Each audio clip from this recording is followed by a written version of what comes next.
tinanong niya ako. Sabi ko, oo, hindi pa nga ako naka-move on noon.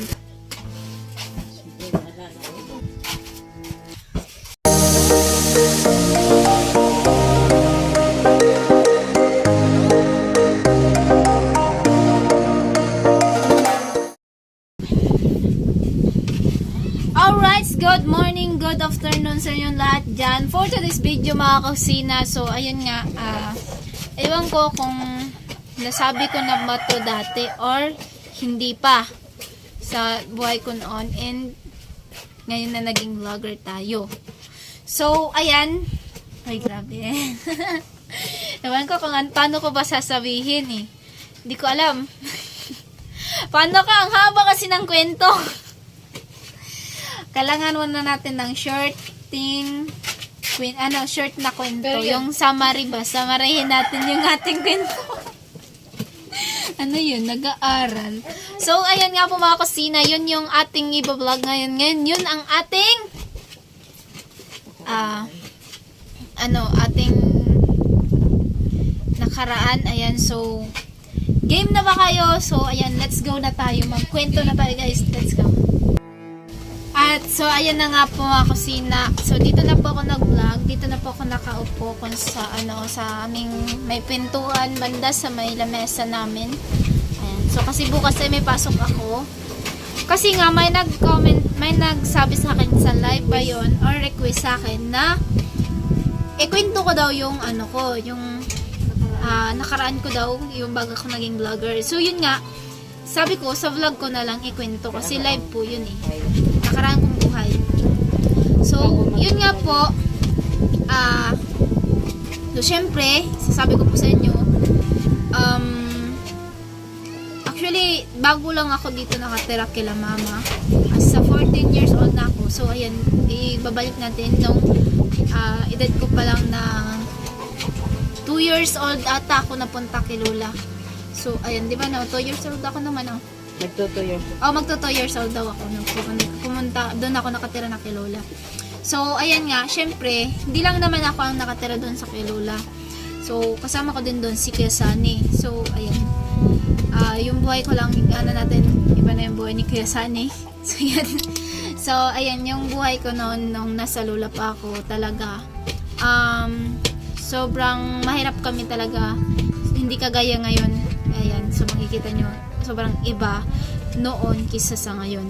So, yun nga po, ang buhay ko noon nang nasa lola po ako, ayan, ay, yung parang ang hanap buhay, di naman, isang kahig, isang tuka, yun nga sabi. Isang kahig, isang tuka.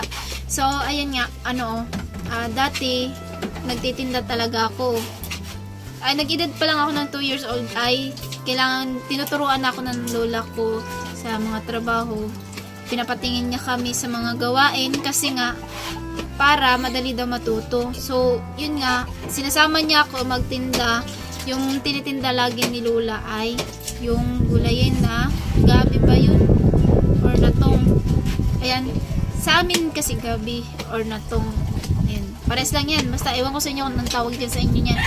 At walis po. Ayan, so ito talagang kamay natin ay nagkakapiklat dahil nga po sa dahil sa paggawa ng walis. So yan po yung binibinta namin. Kaso mura pa yung walis. Sobra, ganyan pa kalaki yung tali mo. Ayan, para 10 pesos lang yan, ganyan kalaki. Tapos yung gabi naman, or natong, binabalot namin yan sa plastic, 10 pesos din yan. So, sobrang tapos pag nakabenta ka, minsan hindi nga mauubos yung mo, tinitinda mo nga. So, yun na yung binibili namin ng bigas, at ng gamot ni Lola. So, dati, minsan, hindi ka, yung ulam namin, minsan, asin, toyo, or yung, tawag nun? Gulay. Ayan, so, yan, minsan yung, ulam namin. Pag wala-wala talaga, toyo yung ulam namin. So, yun nga, habang sa nag-edad ako ng, 7, nag-aaral ako. Tapos, habang nag-aaral ako ay nagsalit din ako. Pag uwi ko talaga, nagtitinda ako ng walis. O, naglalakad lang ako galing sa bahay, papunta doon sa, sa bayan, magtitinda. Pag pumapasok ko sa school, may dala akong paninda. Alam nyo kung ano yung paninda ko? Kindi. Ayan, kindi yung paninda ko sa loob ng school. So, ubos lagi yun. Tapos pagkaubos ay punta na naman ako ng bayan para para magtinda para bumili ng paninda pagka umaga. Tapos pag tuwing Bernes naman, ayan, so hapon, lagi kami nasa may sa bawat hapon na uwian namin sa galing school. So pumupunta kami ng nyugan, nangunguha ng gagawing walis. Ayan. So minsan ako na lang yung may may buot na, guys. Ayan, para ewan ka basta sa akin yung parang may may kamalayan na ba, o may muwang ka na sa sa mga lahat ng gawain. So ako na yung nagtitinda ng Sabado Linggo na sa Bagsakan. Dito kasi sa amin Bagsakan, pag yung tawag natin sa kanila doon ni Kuya Noli ay sa Kamsor ay Saud. Pag tuwing Linggo ay nasa kami Saudan. So kami doon, nagtitinda ako doon, may pesto kami noon. Pero pag ang pesto namin doon may bayad 5 pesos. Sa Tagalog kasi Changi yun. Oo, Changi sa Tagalog yun. So yun nga, at hanggang nag high school ata yun, hanggang sa namatay yung lola ko. Ayan, so dito na ako nakatira kila mama. Yung nandito na ako kila mama ay hindi na ako masyadong nakakatrabaho dahil nga ay bumagsak po yung katawan ko nung pagkamatay ng lola ko. So hindi ako makakaano na ng mga mabibigat. So dati kasi nung sa lola ko, ako yung mag-igib, ako yung maglalaba. Tapos malayo pa po yung igiban namin dito noon. So ngayon mas malayo na talaga, pero motor na. Pero noon kasi kami ay lang po siya, pasan namin. Minsan yung dinadala ko ay balde, yung malinis na balde kasi inuman namin yung tubig.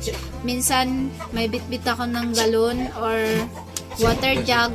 Ayan, so yun yung tapos yung daanan pa namin ay paakyat tsaka tawag nga pababa ba yun, ma? Paakyat tsaka pababa. So ayan, medyo mahirap talaga kaysa ngayon na pantayan yung daanan. Pero ngayon kasi motor na. So dati pag dumadaan naman sila mama na may kalabaw sila nadala, nagano naman sila, nagdadala ng aming container or water jug, yun yung tapos pag naglalaba din naman ako, bit-bit ko yung labahan, ganyan. Tapos bit-bit ko pa yung galon na inuman namin ng tubig. Tapos pag kalunis paso, ayan. So kaya yung uwi ako dito kala mama, na dito na ako tumira kasi wala na si lola. So sobrang nagbagsak yung katawan ko. Yun yung pagka ilang month din or years din na galing sa pagkamatay ng lola ko ay na pandemic po yun, ay pumunta dito sila Kuya Noli, at yun may binlog niya sila na pumunta muna sila kay Nanay Pelisa, nag-vlog muna sila kay Nanay Pelisa kasama si Kuya Jokes in TV. Jokes ba? Si Kuya Jokes. Ayan, and then si Kuya Noli. So nag-vlog sila kay Lola Pelesa. So yun nga, nag-abutan ata sila noon ng ulan. Parang wala kasi signal doon sa Keramuna. So dito sila nag-upload, naghanap sila ng malakas na signal. So ayun nga, paghanap nila, pero yung itong bahay namin, wala pa po to siyang dingding. Ayan, yung dingding pa nito ay trapal. Trapal po ang dingding nito noon. So doon sa bagong gawa na bahay nila Kuya Aljor, so doon po sila sumilong kasi nag-upload sila hanggang sa gabi na akala namin ay wala na sila doon, so natulog na kami hanggang sa na-vlog nila si Kuya Carrotman, at ayun nga hanggang sa na-vlog ni Kuya Noli yung kapatid kong bunso na lalaki, at hanggang sa ako yung na-vlog ni Kuya Noli na lagi akong nasa kusina nakikita niya. Tapos pag pumupunta kasi dito sila Kuya Noli ay ako yung nagtitimpla ng kape, tapos pagtaas ng timpla ng kape nagtatago ako sa kusina. Kaya ako tinatawag ni Kanoli na kusina girl. Kasi nasa kusina ako pag na dito si Kanoli, pataas ko magtimpla, ay nakatago ako sa kusina. Nasa kusina ako lagi nakikita. At yun nga po mga kusina, nung pumupunta dito si Kanoli na ako na yung na-vlog niya, ay hindi pa po ako nung nakamove on nung pagkamatay ng lola ko na lagi po akong tumatago talaga sa kusina kasi nga parang ano siya, di ko makaano pa na humarap sa mga tao na kasi nga hindi pa ako nakakamove on nung pagkamatay ng lola ko. So ayun, nung na-vlog, nakita nyo naman yun sa vlog ni Kuya Noli na umiyak talaga ako doon kasi nga ay naalala ko lagi si lola. So, yung time na yun, ay naghugas ako ng plato. Ay, parang plato yun or kaldero, na tinanong, in-interview ako nun ni Kanoli, ba't daw ako laging nagtatago? Uy, grabe, mapapayak ako. So, ayan, bakit daw ako, laging nagtatago? At bakit hindi pa, sabi kasi daw ni mama, hindi pa ako nakamove on, sinabi kay Kuya Noli. So, yun nga, tinanong niya ako. Sabi ko, oo, hindi pa nga ako nakamove on noon. Kasi nga, ikaw ba naman, doon ka, magto 2 years old ka na nandun ka na sa lola mo. So, ayan, syempre matagal mo makamove on. Grabe, mapapayak ako pag naalala ko yung lola ko. Grabe. So, wait lang guys. Ito yung request nyo, napapayak tuloy ako. Grabe. Ayoko na. Ayoko na guys. Ito yung hirap magkwento pag sa buhay na ayan. Uy, grabe, namumulay na yung mata ko. Ayan. Wait lang ha, wait lang guys. Hindi nyo mapuna ko kakausap. Di pa ako makakwento. So, ayun nga, yung time na yun na tinanong ako ni Kuya Noli. Sobrang iyak ko nung habang nagsasagot kay Kuya Noli. Kasi, lagi ko maalala nga, ayan, yung picture nga ng lola ko, hindi ko nga maitago noon. So, unti-unti ko din naman na itatago yung picture ng lola ko. Ayan. Ang hirap kasi pag doon ka lumaki, tapos bigla din pag nawala. So, yun. Uy, grabe, hindi ko maano.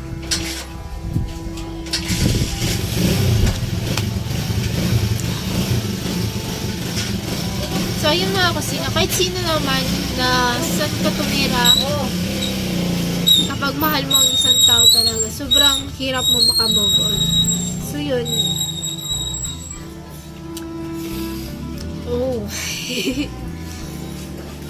So, hanggang sa hanggang sa nag-vlog ako na unti-unti ako nakaka-move on. Kasi nga sinabihan ako nila mama, ba't hindi ka na lang, yun din sabi ni Kanoli, ba't hindi ka na lang mag-vlog para maka-move on ka sa lola mo. So, yun hanggang sa din ako na nagkagawa ko ng channel. At yun time na yun ay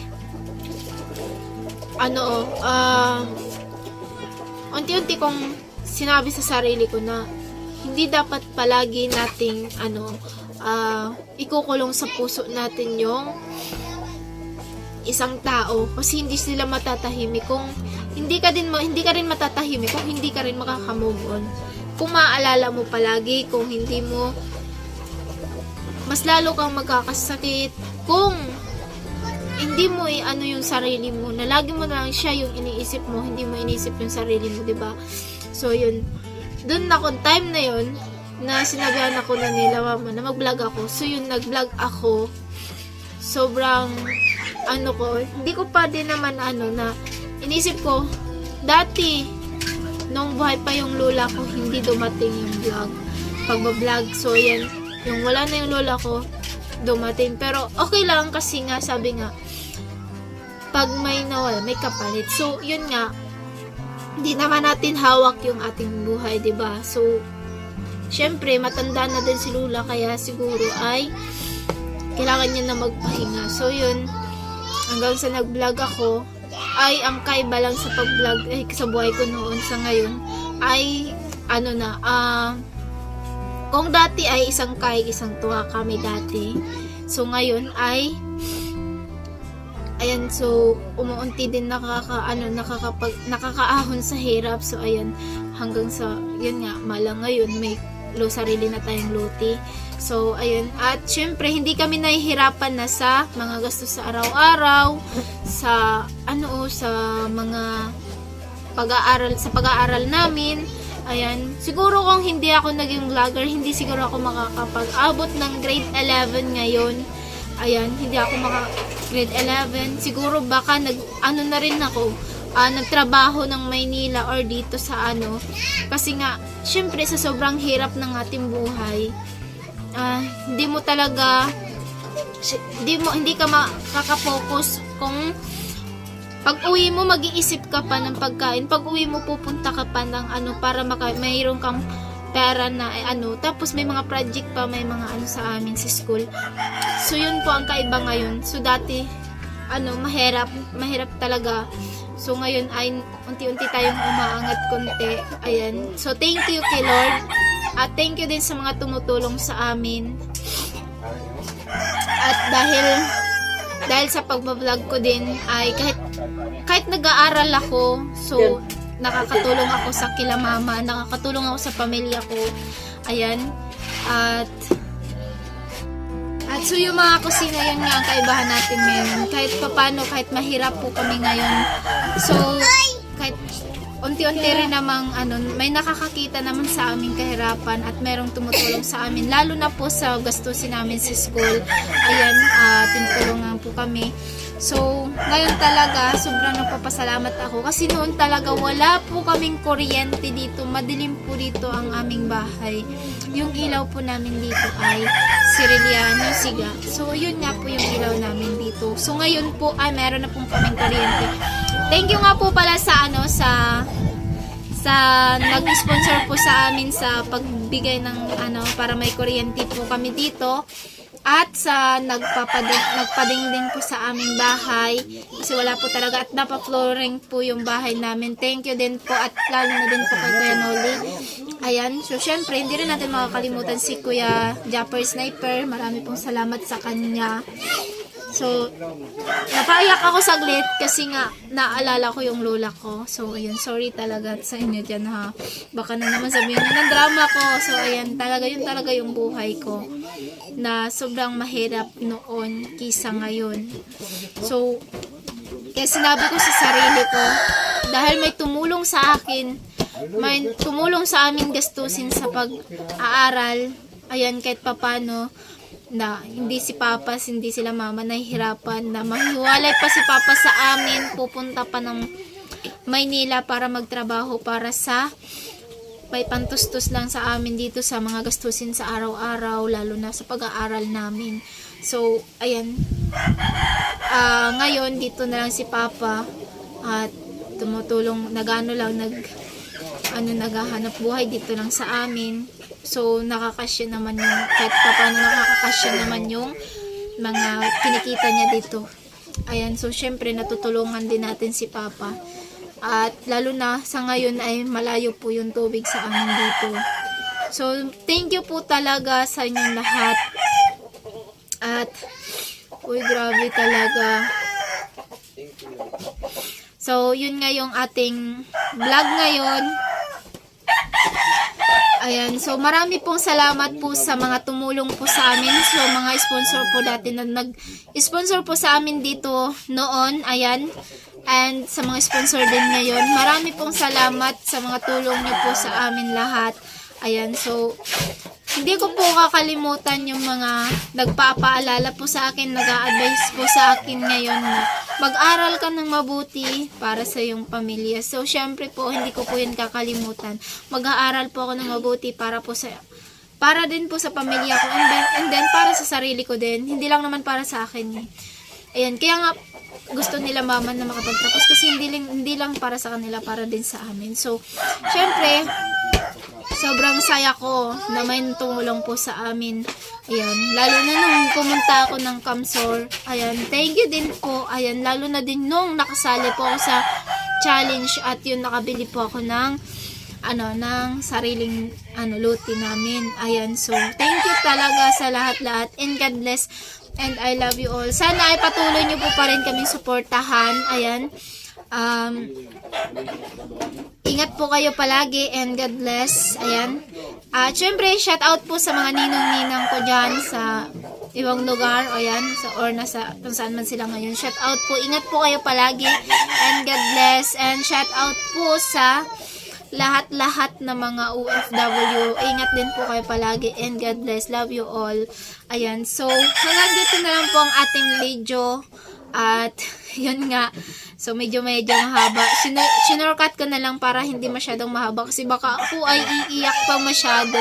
Napaiyak na nga ako. So, madali lang talaga ako mapaiyak. So, ayan. So, yun. Hanggang dito na lang po ang ating video. Maraming salamat. And I love you. Bye-bye. Alright, goodbye.